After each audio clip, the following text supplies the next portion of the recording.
Hi, my name is Jocelyn Waters, and I am a financial planner. And one of the things that we help people with is estate planning. So we partner with estate planning attorneys, and Aaron is one of them. But also, one of the things that we help people with is minimizing taxes. I don't think there are very many people that want to pay any more taxes than they absolutely have to, right? So, Aaron's going to talk to us about how trusts can help us minimize taxes. Yeah, so it's a question we often get. People hear about the horror stories of, someone passing away and then the government taking, most of the whatever that person owned as taxes. And so we we want to, help our clients understand the consequences and what happens, what we can do to help. And so a trust is certainly something that can help out with estate taxes.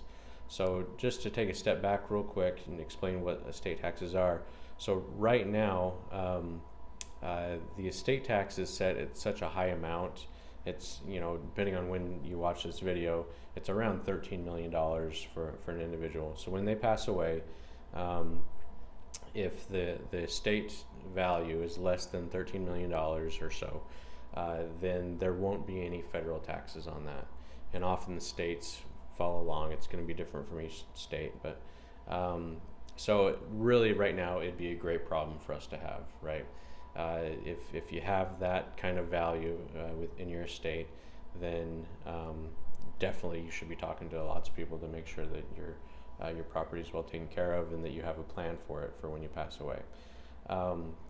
But for most of us, a simpler estate, a simpler trust is going to take care of things. One problem, though, that we do have is that because it is controlled by the federal government for the most part, we never know when that's going to change and how much that limit is going to be in the future. So it could be as soon as a few years from now. It depends on who's in control of the government at that point, who's going to be passing laws, what the overall feeling is at that point about what the wealthy owe everyone else, that kind of thing. It can certainly change those laws.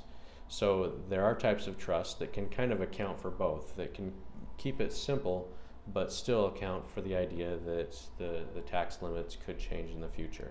So if someone comes along, and this happens fairly often, if someone has an estate that they feel is in the range of 5 to 10 million, well, like I said, right now that would be fine. But if it's changed in the future, let's say if the limit is changed to 6 or 7 million, then this hypothetical client, would be in that range where they want to make sure it's taken care of, so they don't lose, a tax rate of 40% on an estate that's worth $6 million. You're going to be losing quite a bit of money here. Your family's going to be losing quite a bit of money. So anything that can be done beforehand to help avoid that would be great.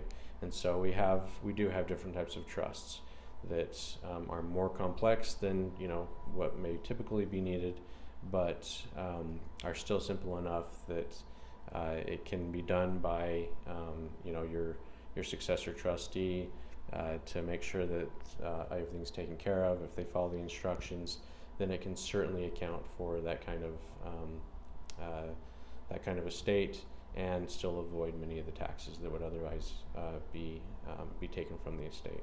So that's just another area where a trust is so important, and it's so important to talk to professionals who can give you some guidance about that and help you avoid those issues. Awesome. All right. Thanks, Aaron. Thank you.